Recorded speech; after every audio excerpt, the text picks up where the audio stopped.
Hello friends, and welcome to the Hanged Man in the Moon. If this is your first time here, welcome. Thank you for coming. I'm pleased to meet you. If you've been here before, thank you for returning. I'm truly honored. Friends, if you are a returning visitor, you know that I am in the middle of preparation for a deck dive into the Light and Shadow Tarot. Beautiful deck. And in 2 weeks probably, I will be doing a deck dive video specifically on this deck.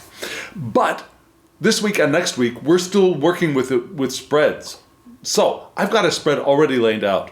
But before I get to that spread, I'd like to give you a little bit of news, maybe ask a little bit of a question, and first I'd like to say thank you.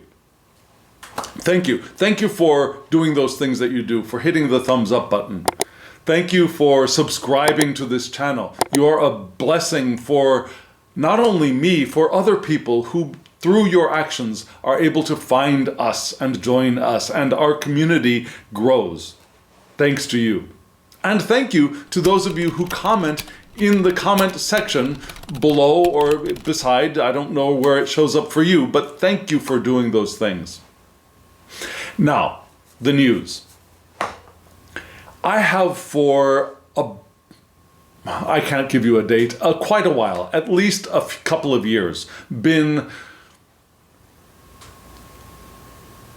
processing. I was going to say struggling, but that's not correct. Processing information regarding associations with astrology and tarot, astrology elements and tarot, for the major arcana and the minor arcana, which also intertwines Kabbalah, the Tree of Life, and other ways of organizing systems of esoteric information, right? And yes, there is a system out there that was developed by the Golden Dawn, and many, if not most of us, are following that, and I don't like it. Honestly, I don't like it. I just don't like it. And come at me if you want to, but I don't. And let me just give you 2 examples. One is their use of the associations of Hebrew to the cards.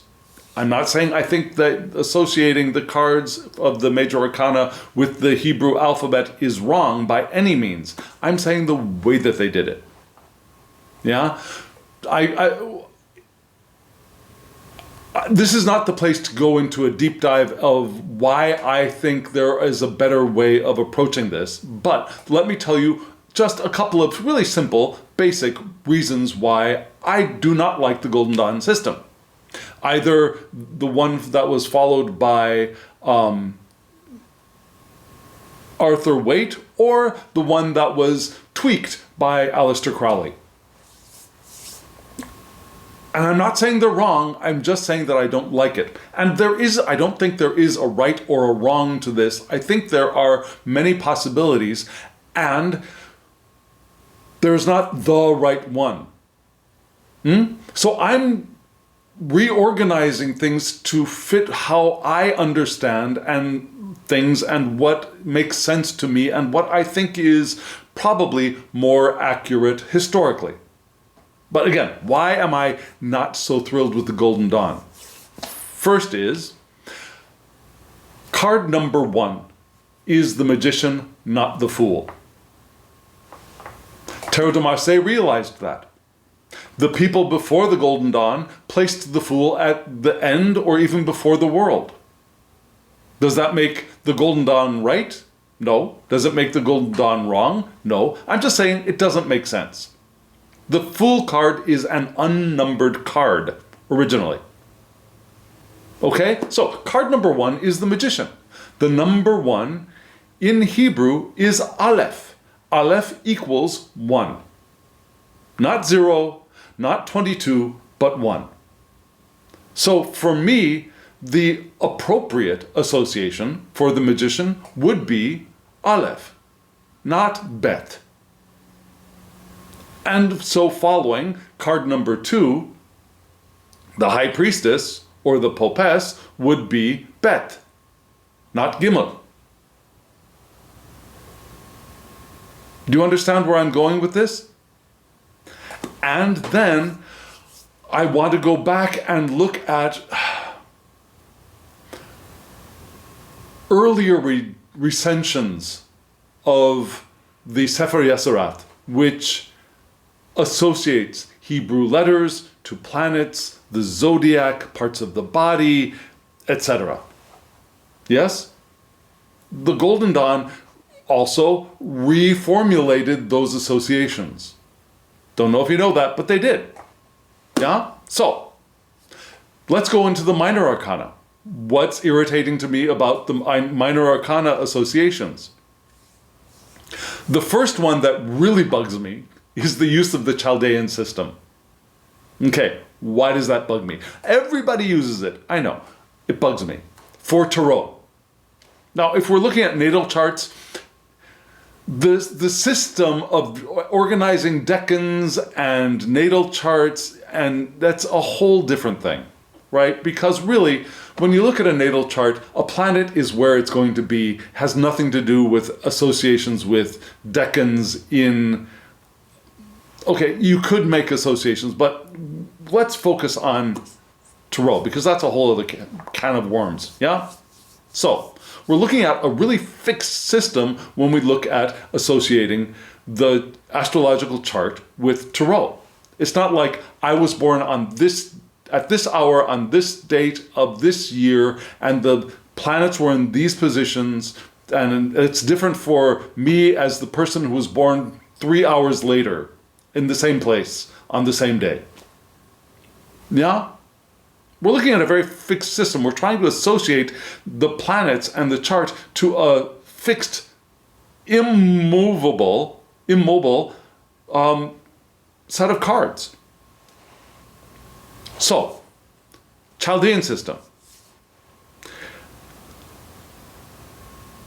I'll just give you one point that bugs the crap out of me with the Chaldean system when it's associated with the Tarot.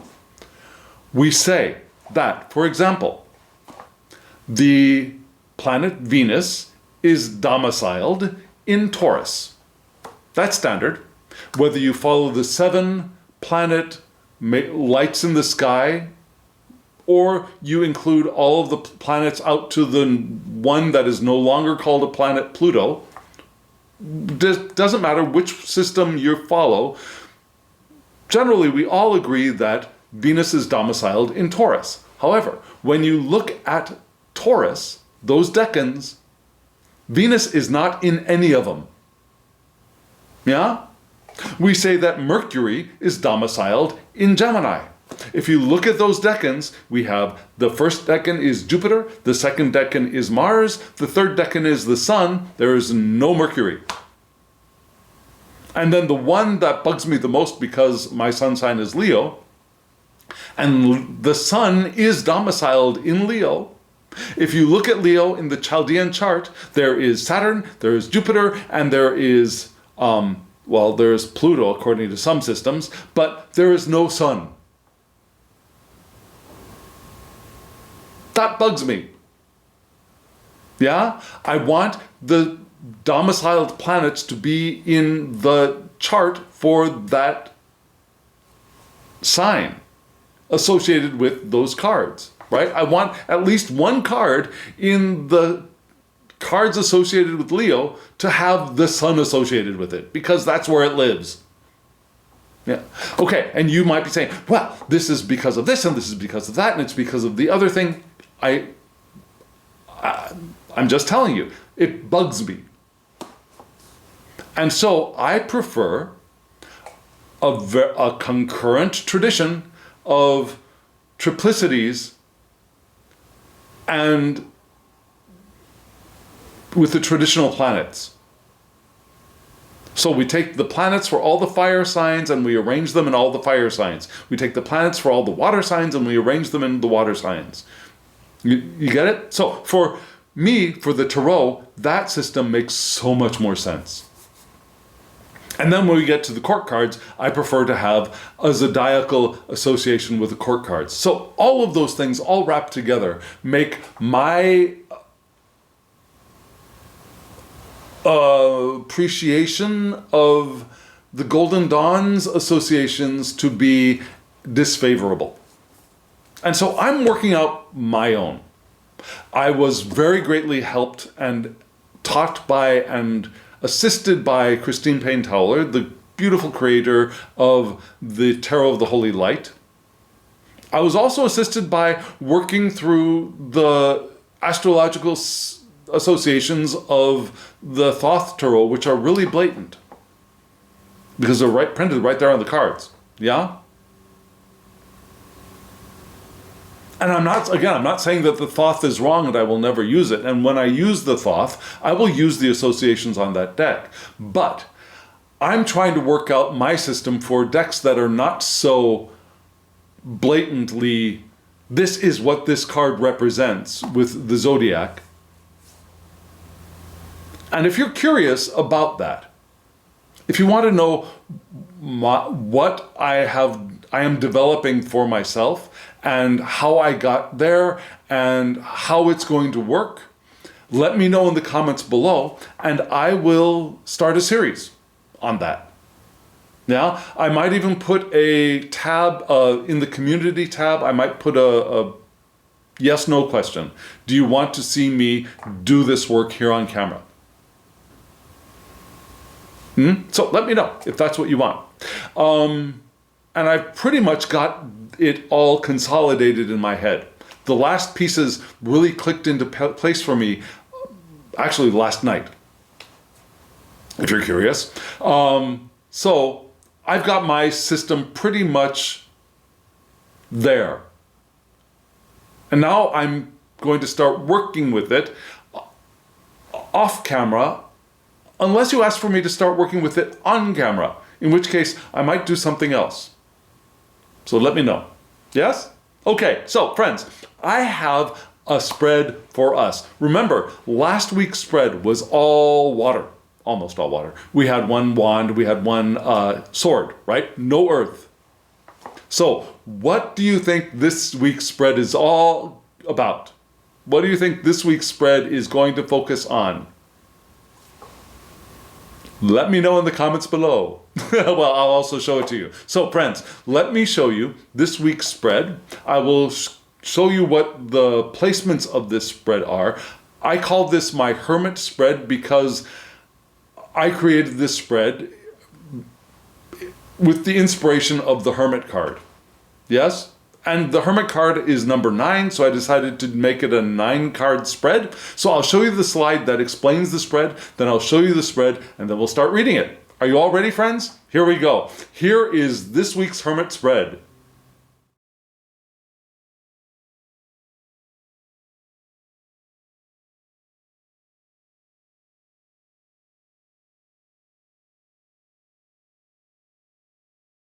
Friends, you just saw the spread. And this is a spread that I would call a semi-positional spread. Now, when we think of a positional spread, each card individually, generally, responds to one prompt or one question. Yes? This spread does not exactly do that. What does it do? Well, you saw there are 9 cards, right? The first 3 cards on the left, which I laid number 1, number 2, and number 3 at the bottom. The first card was for the body.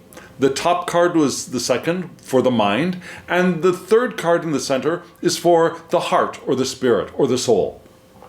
Yes, so these 3 are definitely positional. And they respond to the question that I asked, which I ask every week: how can we live our lives more intentionally in the coming week? So physically, what can we embody? Yeah, mentally, what can we place our mind on? What can we look for? What can we talk about, right? And then in the heart, what can we feel? What can we bring up from our unconscious, or what can we move towards emotionally? Yeah, so these 3 are definitely positional. The next two cards, yeah, respond to one prompt, which is, what does the light reveal? And think of the light like the candle that the hermit holds in most versions of the hermit card, right? That light, those two cards, what does the light reveal? The next two cards also respond to one prompt, which is, what is in the shadows? And we don't have to think of the shadows necessarily as that kind of shadow work kind of shadows, the what's creeping in the dark, what is lurking there, what are the problems, but rather there is also the possibility that there are good things hiding that are outside of the sphere of our little candle. Yeah, there might be gold in them dar hills that we can't see with our small light. Does that make sense? So, what's in the shadows could be something very good, and we might want to go looking for it. Yes? And then the last two cards are the divine advice, divine message, divine inspiration. What does divine want to tell us? And that could be named in any way you like. That could be God, it could be your higher self, it could be, I like to call it our internal nature. I also like God, but I know many of us do not. It could be Brahman, it could be Allah, it could be the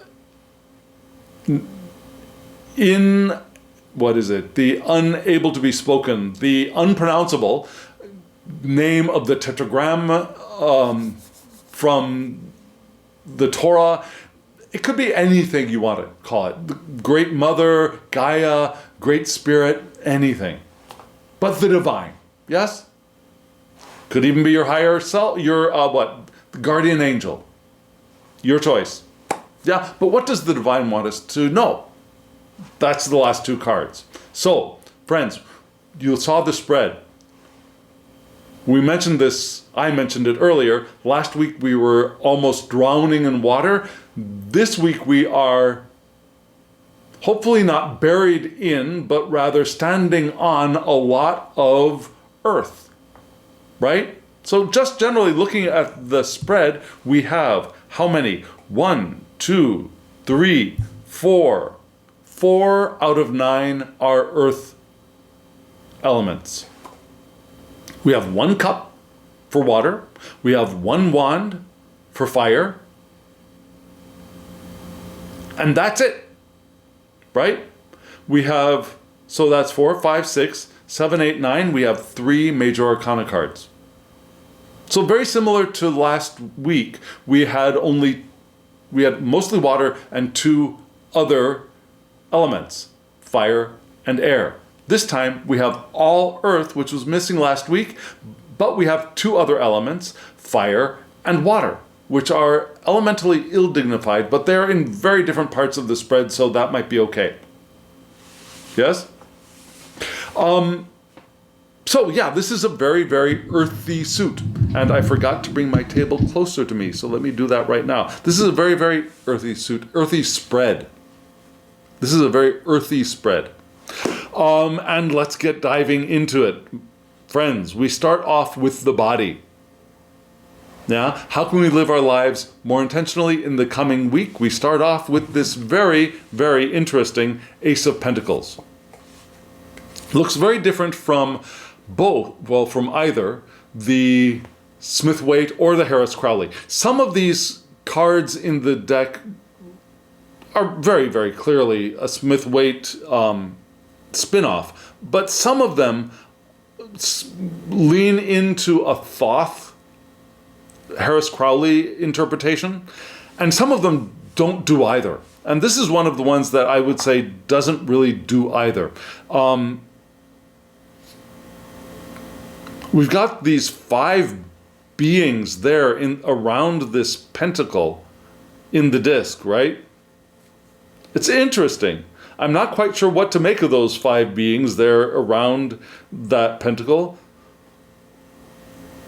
I would say 4 of them almost look like they are sleeping, and one of them looks like they are sitting up and maybe manipulating or working this pentagram in front of him, her, them. Yes?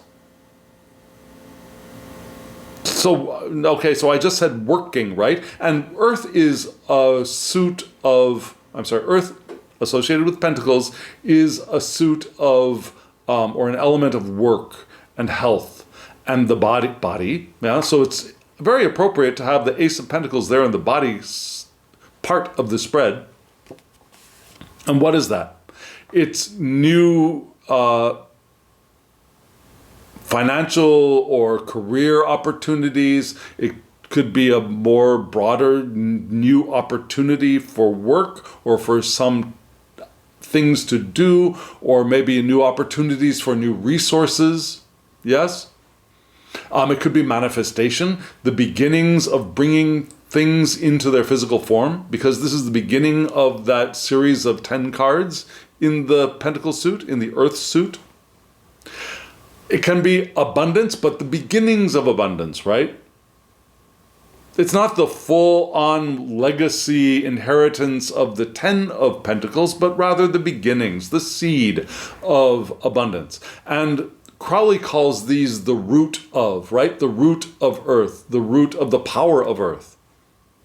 It's not the full plant, it's the root. Yes? So maybe the next step after the seed germinates is the roots go down. Yeah? So the root of the power of Earth. So there are possibilities here. We could be receiving offers, but what we want to embody here to live our lives more intentionally in the coming week is the possibility of starting something new, of receiving resources, of doing new work, of possibility. Does that make sense? And that's a good way to, that's a good quality to embody living intentionally. The possibilities, the new opportunities, the new resources, the things that we are encountering as we flow forward through our perception of space-time. As we move forward, riding the current of our intention. Yes? And so we go up to the mind. And in the mind, we have this very, very interesting 9 of Cups card, right? So our mind is a little bit watery. Not surprising considering the water that we've carried forward from last week. But this is a nice water card, right? The 9 of Cups. And this is interesting to me for 2 reasons. One, it seems to me to be a blending of the Smith-Waite and the Harris-Crowley. Yeah? If you recall in the Harris-Crowley deck, there are no people in the minor arcana for the Harris-Crowley deck. For the 9 of Cups, we got those 9 cups, and they're all being filled by lotuses. They're arranged in a grid, not like this, but you see that the 9 cups here are also being fed abundantly, perhaps even to overflowing, by lotuses. So that's the nod to this Harris-Crowley art. The big figure in the center with the arms crossed could be male, could be female, could be non-binary, doesn't really matter. The figure there is a very, very strong echo, if not a representation, of the guy sitting on the bench behind the wall of 9 cups, right? Now, it's one other interesting thing here is if you notice, this isn't a wall, but it's a bridge behind the guy or the girl or the them that is sitting arms crossed, right? A very interesting card. And trying to, I think, straddle Smith-Waite, Harris-Crowley. But we have a very strong and clear association for Jupiter in Pisces. Unfortunately, this is one of the instances where the astrological association for the card matches my desired system. Yeah, Jupiter is domiciled in Pisces for me. because I like to focus on the 7 traditional planets, stopping with Saturn. So Jupiter in Pisces, fabulous. And it would be the first domicile of Pisces, so we don't get any exaltations or falls or compliments or detriments. We're all hunky-dory here, right? So what does Jupiter in Pisces tell us about where to direct our mind? Yeah, Jupiter in Pisces gives us deep spirituality. Yeah, Jupiter is expansive, right? And Pisces, that water, that deep, broad, watery spirituality of Pisces, Jupiter enters and expands and swims deeply. Yeah? So there's a possibility of boundless empathy here too. Yeah, the boundlessness for Jupiter plus the empathy of Pisces. We have a great creativity in the watery arts, you might say, poetry, music, the soft arts, yes?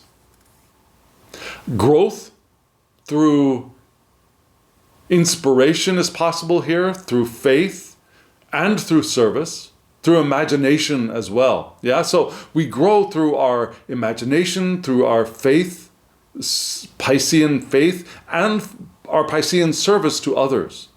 All of those things help us to grow. There is the problem of Jupiter in Pisces that could lead into things like idealism, could lead to escapism, or even overindulgence. Things that could be pointed towards problems of the Nine of Cups anyways, right? So the things we want to avoid those things. We want to keep our heads in the directions of empathy, our spirituality, and allowing our creativity to deepen, broaden, to oceanify, become oceanic, yeah? And generally, when we think of the Nine of Cups, we think of things like the wish card. Traditionally, this is the wish card. So we might want to keep our minds also on our intentions. What do we want from our lives? Focus on the stuff we want, yes? Our satisfaction. If we can keep pointing towards satisfaction, we will have much more luck and much more capacity to open ourselves to the power of intention. Whenever we feel emotionally unsettled or in emotionally troubled times, if we can turn towards satisfaction, love might seem so far out of reach for us at the moment, but maybe we can imagine being satisfied with what is. And if we can turn in that direction, and achieve that, then we can get ready for the next step, which might be hope, which might be optimism. Yeah, and move towards those wonderful things of love, joy, well-being, pure awareness. Yes?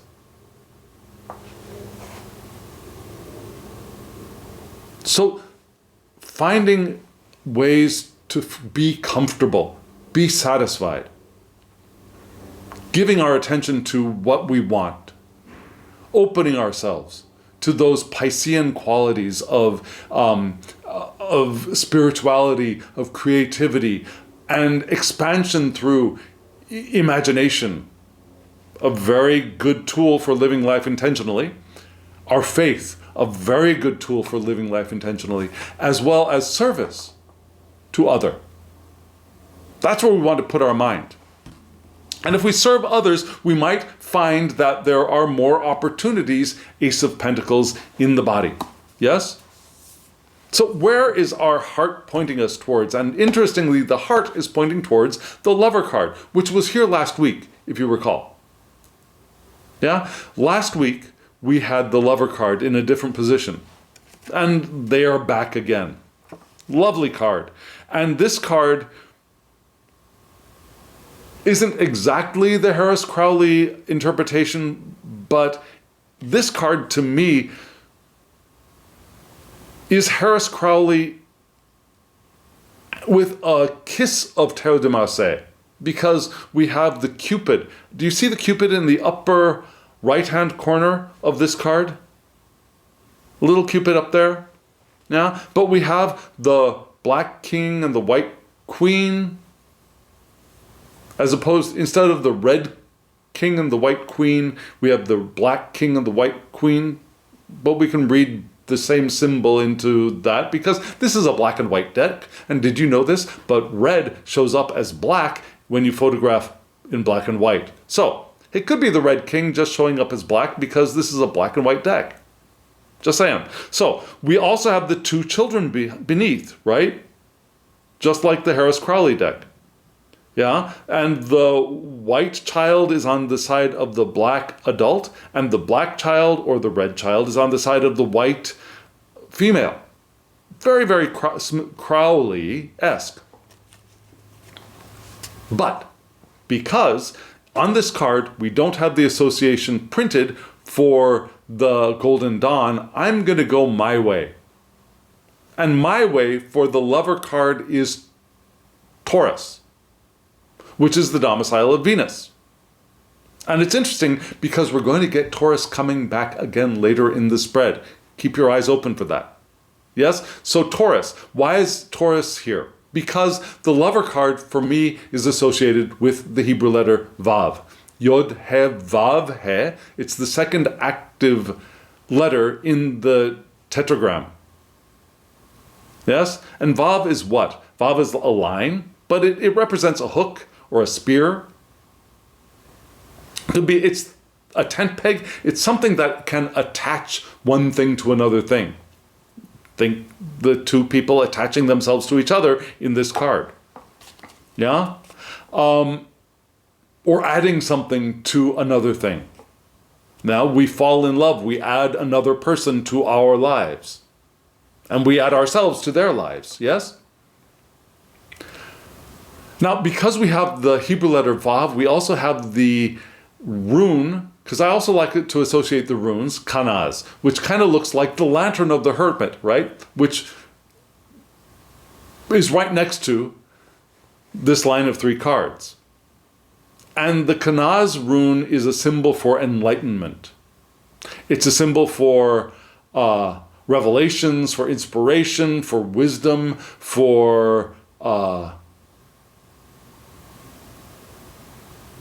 creativity as well, and willpower, and passion, enthusiasm, but also love. Yeah, the Kanaz, let's see, for you it would be pointing, I think this way is correct. Yeah, the Kanaz looks like this. See my hand?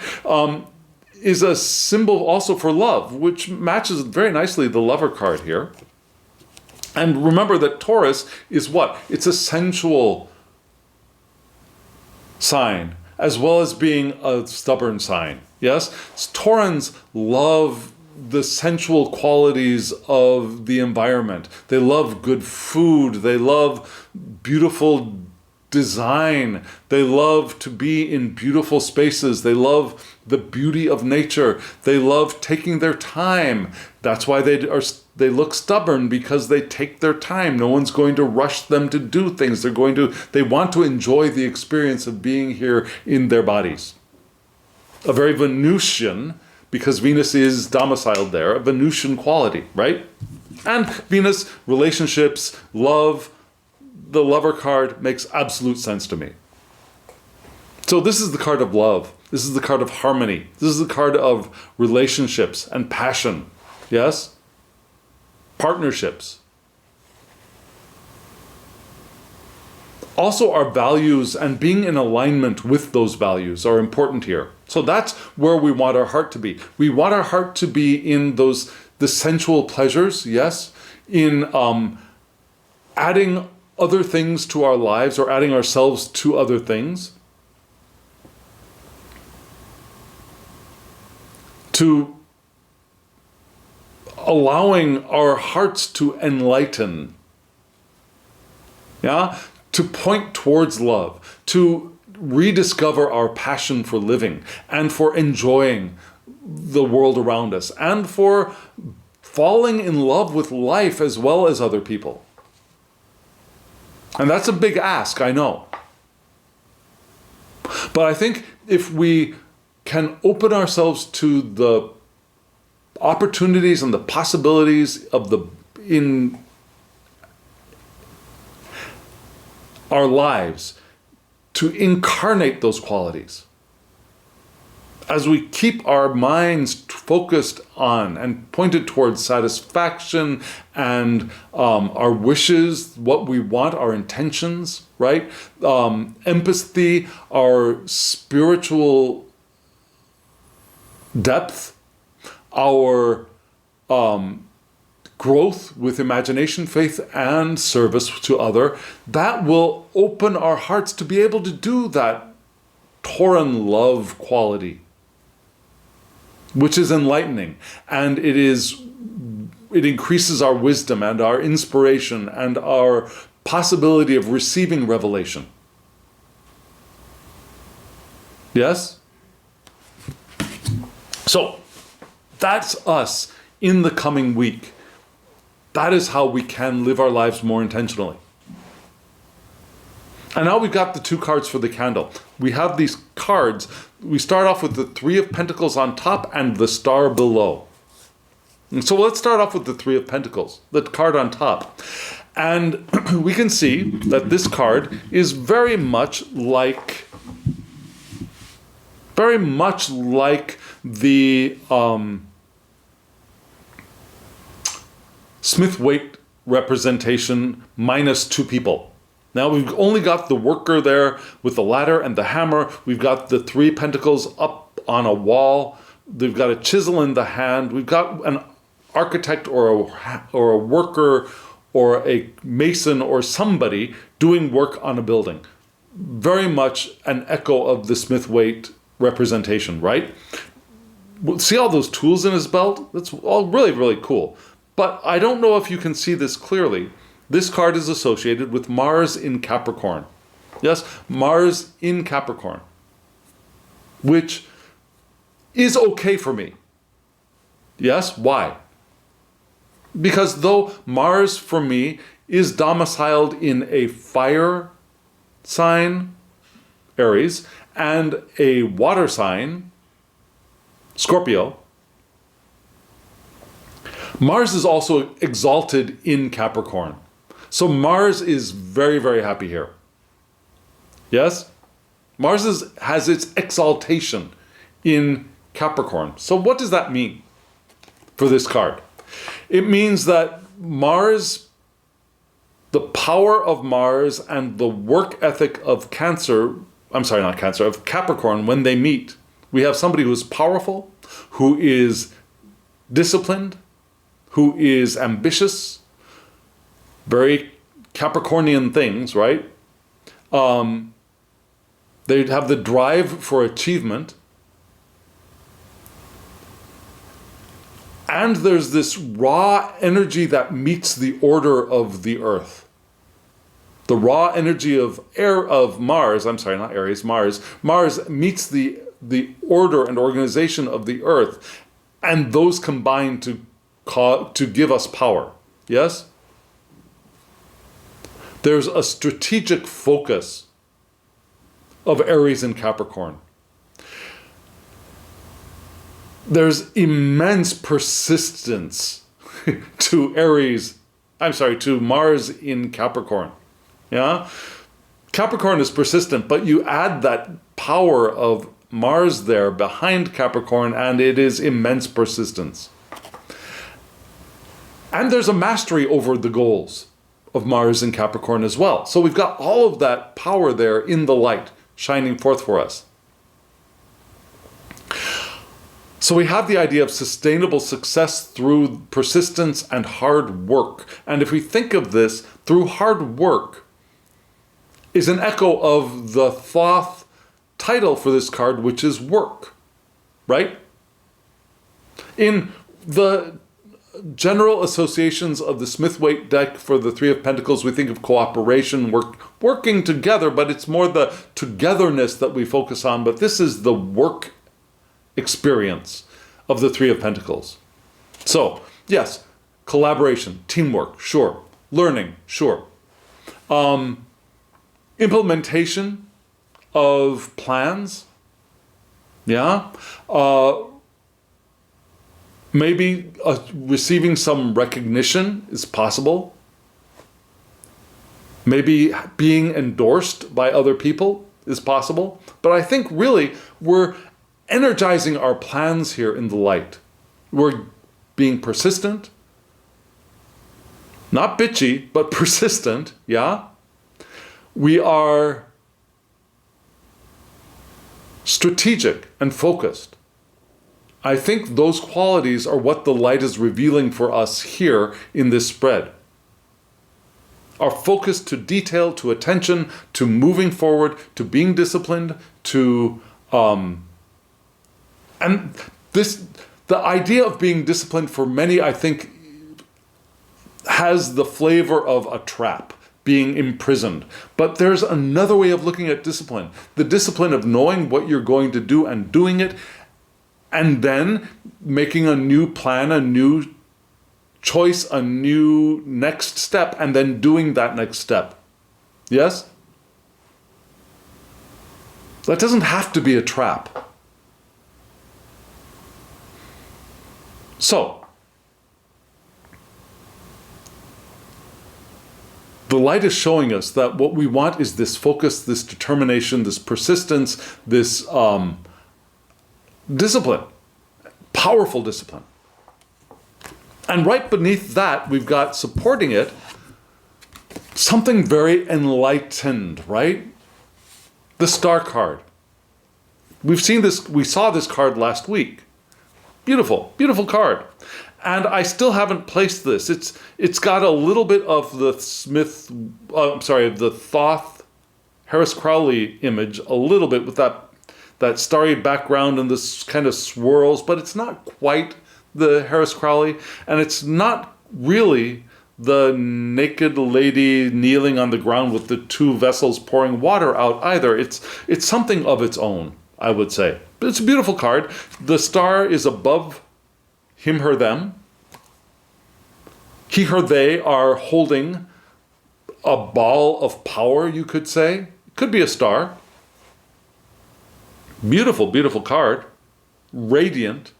Almost looks like those swirls look like angel wings behind the figure, doesn't it? Don't they? So there's this soft power, you might say, to the star card. And the star, for me, is associated with the planet Mercury. And Mercury, why is it associated with Mercury? Because for me, the star card is associated with the Hebrew letter Peh. And Peh is, according to the version of the Sefer Yeseroth that I am following, is associated with Mercury, which is domiciled in both Gemini and in Limna and in Virgo.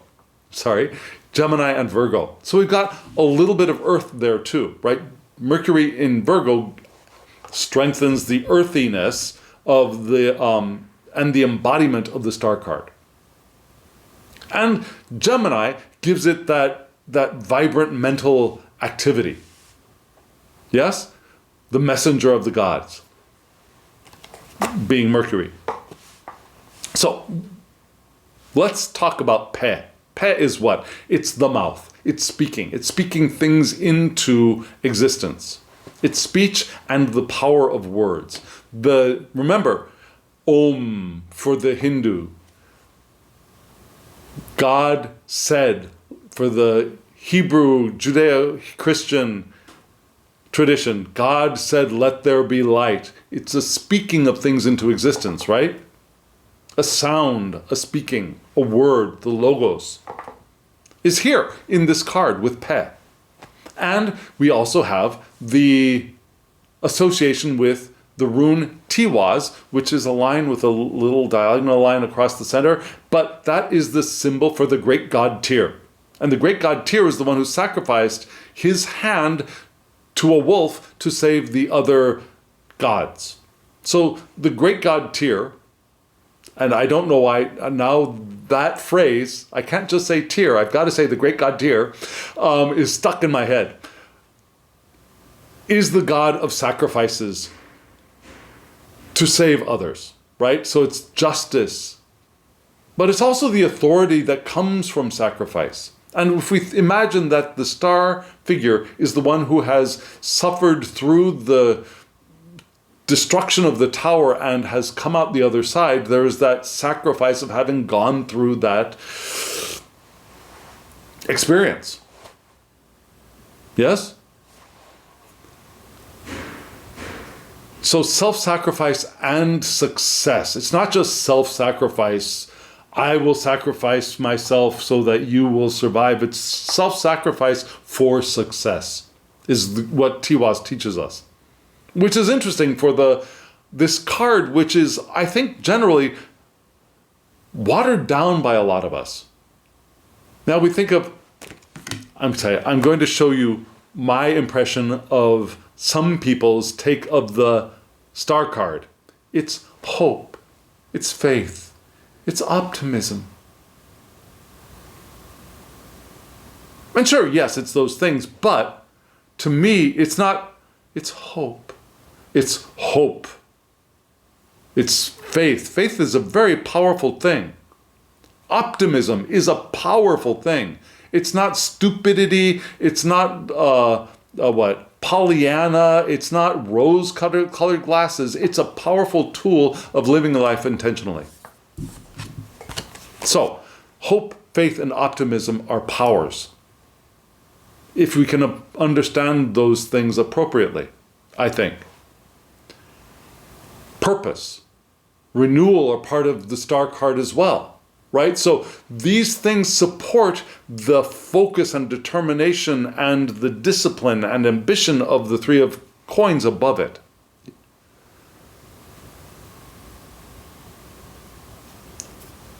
The book on this card says, the book for this deck on this card says spiritual kindness, sweetness, compassion, beneficence, sure.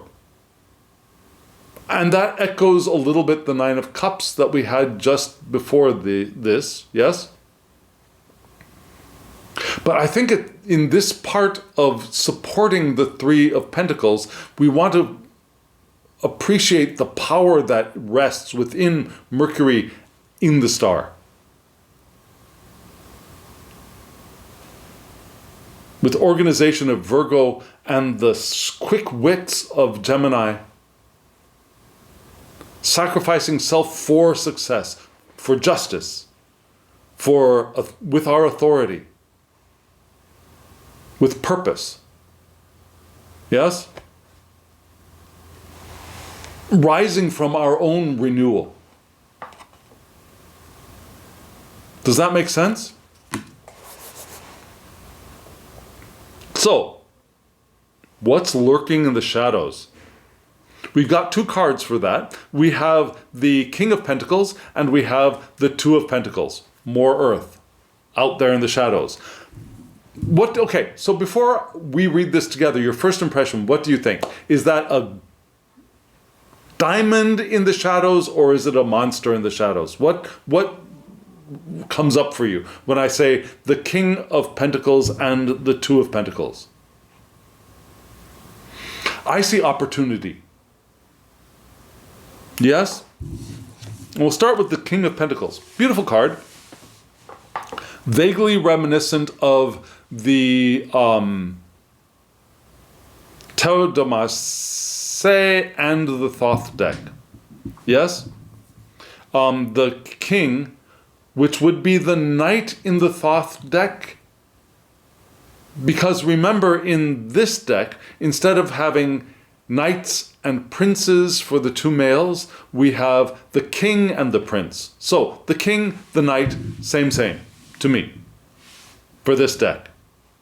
Yes? And also for the Thoth deck, but that's not part of today's discussion.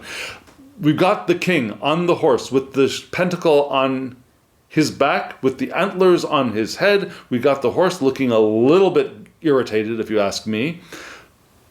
But this is the king of moving slowly, with determination. Personally, I like to associate the King of Pentacles with Taurus. I like associating the Queen of Pentacles with Capricorn, being a fixed sign.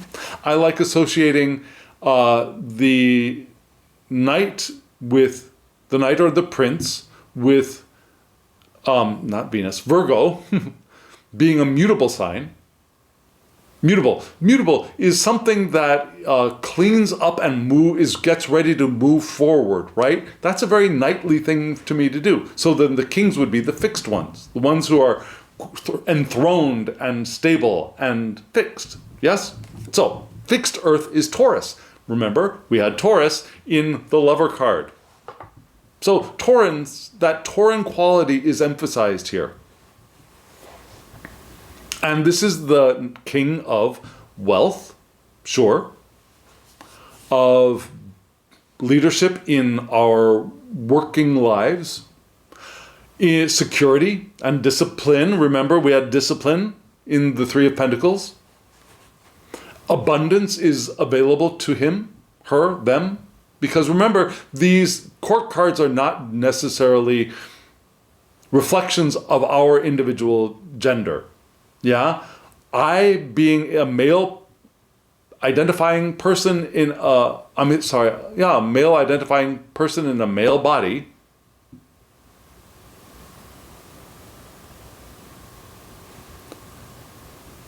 would identify with the king, the queen, the knight, and the page. Or the king, the queen, the prince and the princess, or the knight, the queen, the prince and the princess, whichever structure you're following. All of the court cards are in all of us. Yes? So, we're all kings, we're all queens, we're all knights, we're all pages, we're all princes, we're all princesses, we're all of that. So, we have this possibility out there in the shadows if we are willing to look for it. And right below that King of Pentacles, that Tauran with Venus, of relationship, of love, in all of this abundance and power and enterprising nature, is supported by the Two of Pentacles. And you see, this Two of Pentacles is an odd Two of Pentacles, right? It's not the juggler from the Smith-Waite deck with the rolling seas in the background and the ships on the rolling seas, right? But nor is it the Two of Pentacles or the Two of Discs from the Thoth deck, which are basically like a two... Well, okay, so you might see it a little bit like... Okay, this might be a stretch for you. Like the Harris Crowley Two of Discs card, if you think of... So in that card, there are two coins, and there is the snake wrapping around them, right? But what if those two coins were the tops of these two people's bald heads? Yeah? So we've got that, you see the snake wrapping around them in the Ouroboros, yeah? The eternity, the infinite nature, the non-endedness of the Ouroboros, wrapping around each of them, binding them, but securing one to the other. Now, if we were to raise our drone above them and look down from the top, we might imagine it could look something similar to the Two of Coins card in the Thoth deck. Just saying.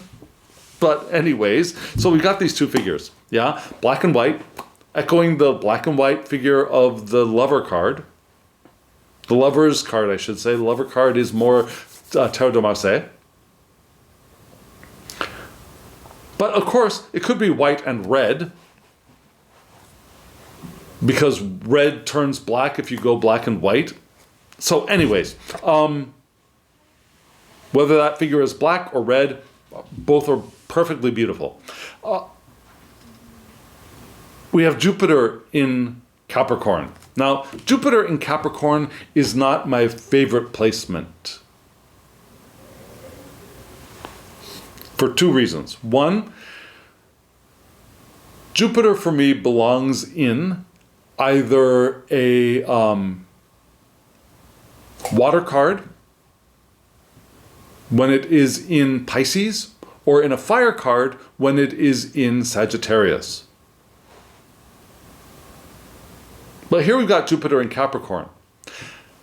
The unhappy truth to this placement is that Jupiter is exalted in Cancer and it falls in Capricorn. So there is a fall here. There is a drop in potential and in energy and in success with this card, because Jupiter is in Capricorn, which is its fall, rather than its exaltation, right? But we'll get to that exaltation in just a little bit. So we're here with Jupiter in the fall, not autumn fall, but in fall, dropping down. People with Jupiter in Cancer are grounded. And Jupiter is not really comfortable with being grounded, right? Jupiter is comfortable with being fiery, expansive, watery, expansive, like an ocean, or like the fire of a Sagittarius, of good fortune and good luck and expansiveness, right? Grounding and Jupiter is not a happy combination. But they do have a disciplined approach to their growth. They still want to grow. They intend to grow, and there's a disciplined way of doing that. So it's uncomfortable, but they can do it. Yeah. There's a focus on tangible achievements rather than all these possibilities. All this luck and wealth, tangible. What's here? What's right now? Yes. Responsibility is important. Structure is important rather than good luck. Yeah. And Jupiter likes good luck and good fortune and being king, right? But here we're trying to ground him down and say, okay, structure, Saturnian thing. Jupiter doesn't like Saturnian things. Remember, Jupiter killed Saturn. Responsibility, Saturnian thing. Very Capricornian thing too.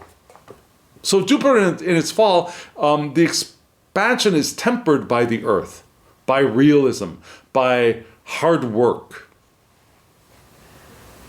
by established systems and boundaries, yeah? And reputation as well. Jupiter in Capricorn is concerned about his, her, or their reputation.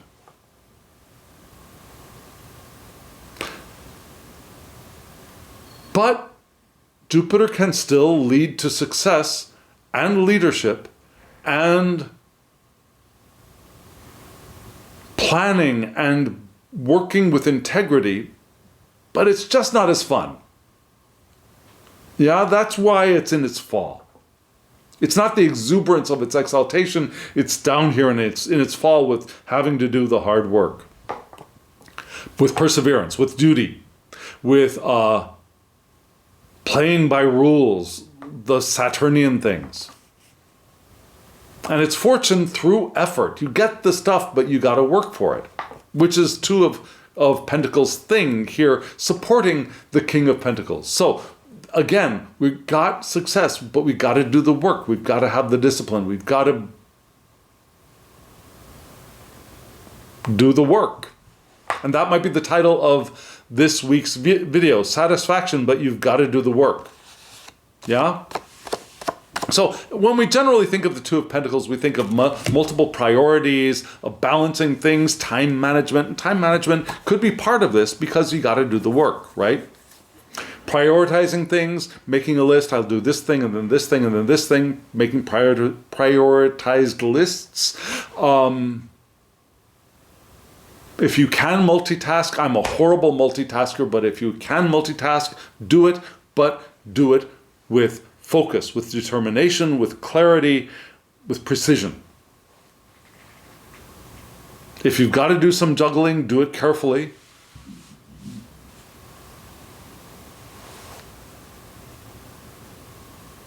You might need to be adaptable, But remember, structure is really, really key here in this spread. That earthy structure, that Saturnian Capricorn structure. And remember, we had Capricorn here twice, right? We had it in the Three of Pentacles, and we have it here in the Two of Pentacles. So what's God have in store for us? What does God want to tell us? We got two cards here. We had the Nine of Wands on top. Remember, Nine of Cups, Nine of Wands, ill-dignified but far away. Now, fire and water are ill-dignified. One drowns out the other, or burns the other, or the other burns one up. Yes? Here we have the Nine of Wands. And underneath it we had the Magician, right? But, which is interesting. Here we have, okay, I'm sorry. I had not thought of something. It just struck my mind, and we'll get to it in a little bit. So here we have the Nine of Wands. Okay, so beautiful card. Looks a little bit like the Nine of Wands from the Smith-Waite deck, a little bit. But this guy looks, oh yeah, he's got the bandaged head. But he looks more active. He looks more capable than the guy in the Smith-Waite deck, who looks like he's like just barely hanging in there. This guy looks like he's actively doing stuff. He got beat up, but he's doing stuff. And that reminds me a little bit of the way that Crowley describes the Nine of Wands in his deck. And he describes it like an Aikido master. Not IKEA, an Aikido master. Who doesn't have to put in great effort, but is there looking for the correct timing to just touch something so that everything falls into place and what he, she, or they wants to happen, happens. Right? Does not fight, does not struggle, just do at the right time, and everything works out correctly. Yeah? So, this card is associated with the Sun in Sagittarius, and that's a perfect placement for me. That would be the third decanate of Sagittarius, the Leo decanate. So we've got the Sun in Sagittarius, which gives us an exaltation of, guess what? Jupiter in Cancer. So here we have Jupiter exalted in Cancer as a side hustle for the Nine of Wands. We've got the Sun in Sagittarius, which energizes Sagittarius's desire to move forward, to playfully enjoy the path forward, to explore, to be the leader. Supported by Jupiter residing in Cancer with expanded family and security and fortune with our peeps, with our tribe, yes? So, the exaltation of Jupiter in Cancer gives deep emotional growth, nurturing, and abundance in our home and family lives, whatever that family is, a biological family, a selected family, whatever, created family, whatever that is, with your peeps, with your tribe. And it's there's a focus on inner security, which is also important for the guy in the Smith-Waite deck, resting on the one wand because he's been beat up and he's hurting. Yeah?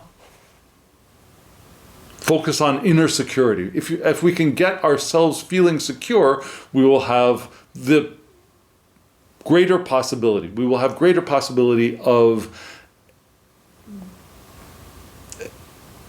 doing the work of the rest of the spread. Yes? So, resilience, yes. Courage, yes. Persistence, yes, yes, and yes.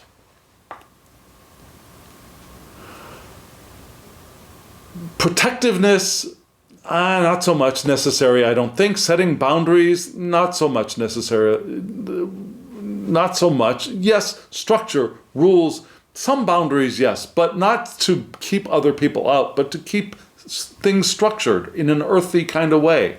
Yes? And there might be some testing of faith here as well, but I think the message from our divine being, whatever you want to call that, our eternal natures, is to also pay attention to nurturing, to the abundance with our tribe. And our inner security, our inner stability. Yes? Because this is supported by this beautiful magician card. And this magician card reminds me of the Fool card in the Harris Crowley deck. Yeah? Do you see the guy here? His legs are spread, right? The arms are up. There are this series of interconnected fish above the head, which is odd, if you ask me. There's the cup beneath this figure. And if you'll notice that, okay, so do you see the head in the center of the card with the six-pointed star around the head with the infinity above the head? You see that, right? Now go right beneath what looks like it should be the downward-facing point of the downward-facing triangle. That is completed by what looks like a person, right? A person with their arms and legs pointing down. Do you see that little person there into the cup? That's an odd thing, right? We've got pentacles on either side of the cup. We've got a wand and we've got a sword on each side of the cup. So we've got all of those elements there. But the figure there, even without having the alligator there or any other creature, the butterflies or any of that, this figure really does remind me so much of the Harris Crowley Fool card, which is weird. But, okay, so, card number 1. Aleph, first letter of the Hebrew alphabet. Aleph is associated with the element air. So the magician, for me, is air. Yes? And air is the last thing that is the last element before we transition into the creation of earth. For me. So that makes sense for me as a magician. Yeah, air as the magician.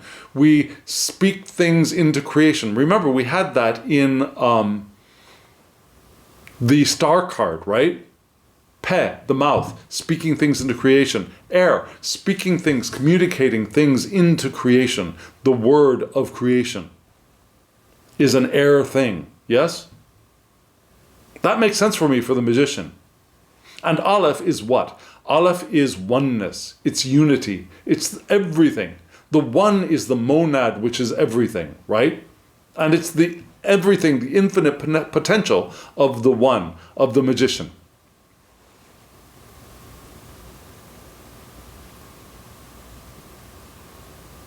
It's the root of mastery, master of the Torah. Yeah? It's God-man. It's the unity of the God-man that still resides in the magician potentially. And also built for strength. Which is interesting because the associated rune would be Fehu, which is the rune for cattle, livestock, as a representation of wealth. Yes? Of sustenance, of energy, of fertility and hope. All intertwined, I think, in what a magician has the potential to become. Abundance and success, all potentiated in Fehu and potentiated in the magician card, with air speaking things into the material realm. Yeah? So what do we have here? Our 9 of Wands of focus, of growth, deep emotional growth and nurturing and abundance in the family is supported by our ability to speak things into creation, to imagine things into creation, to focus things into imagination as we move with the powerful force of our current of intention. So it's manifestations, right? Our Nine of Wands is supported by our resourcefulness, our inspired action, our power, and our, one might say, adroitness. Our ability to get things, to do things, to create things, being creative, our mental power, an airy thing, our mental power.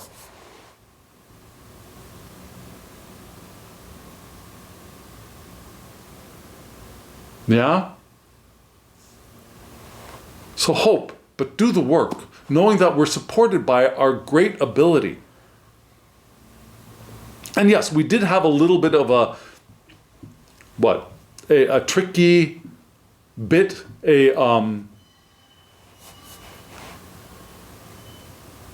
something that could trip us up with Jupiter in its fall and the Two of Pentacles. But this fall is not a, oh my God, it's not the Tower card, right? This fall, the Jupiter in its fall is not the Tower card. It's just so we might have to do something that might be a little bit uncomfortable to get the work done. Does this make sense to you? Have I taken you through this spread in a way that is understandable? If I have, let me know in the comments below. If I have not, let me know in the comments below. Because what do we see here? What do we see in this beautiful spread? There's the idea that we are standing on a foundation of work, of manifestation, and of diligence, focus, planning, but also opportunities and manifestation. We are supported by Jupiter exalted. We are supported by Mars exalted. And we are supported by the idea of allowing ourselves to have intentions, for wishing for things, for wanting things, experiences in our lives. And we are called to do the work of discipline, of focus, of organization, of a little bit of sacrifice for success. And that sacrifice doesn't have to be a trap. It can be a tool. Just like the great god Tyr. Yes? And we're not doing it alone either. We have the power of our tribe, we have the power of our love, we have the power of our lovers, whoever they are, whether they are romantic lovers or platonic lovers, those who love us and those who we love.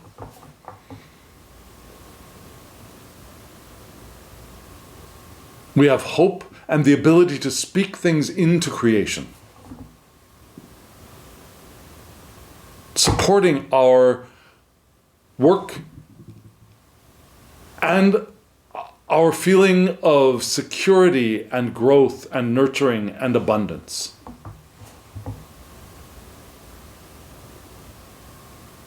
So friends, I will leave us with this for now.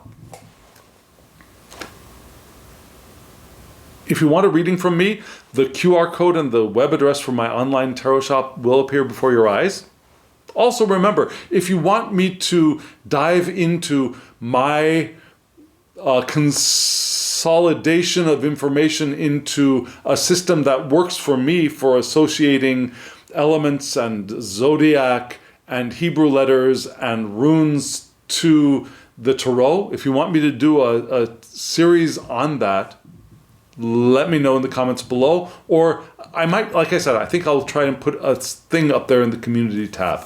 Look for it there too. Okay, friends, thank you. And now, as always, I wish you love, joy, well-being, and pure awareness. Thank you.